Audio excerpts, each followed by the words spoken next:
Paris Olympics లో భారత్ మరో పతకాన్ని ఖాతాలో వేసుకుంది. 10 మీటర్ల air pistol mixed team event లో భారత్ తరపున మను భాకర్ సరబ్జోత్ జోడీ కాంస్యం దక్కించుకున్నారు. ఇప్పటికే 10 మీటర్ల ఎయిర్ పిస్టల్ మహిళా విభాగంలో మను భాకర్ కు కాంస్యం సొంతం చేసుకున్నారు. ఇప్పుడు మరో పతకం సాధించడంతో స్వాతంత్రం తరువాత ఒకే ఒలింపిక్స్ లో 2 పతకాలు సాధించిన తొలి ప్లేయర్ గా మను భాకర్ రికార్డు సృష్టించారు.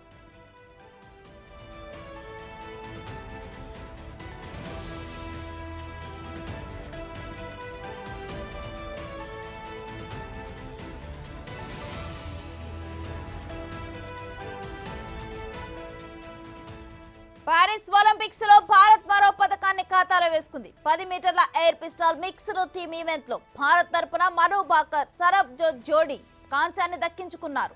ఇప్పటికే 10 మీటర్ల ఎయిర్ పిస్టల్ మహిళా విభాగంలో మను భాకర్ కాంస్యాన్ని సొంతం చేసుకున్నారు. ఇప్పుడు మరో పతకం సాధించడంతో స్వాతంత్రం తరువాత ఒకే ఒలింపిక్స్ లో 2 పతకాలు సాధించిన తొలి ప్లేయర్ గా మను భాకర్ రికార్డు సృష్టించారు.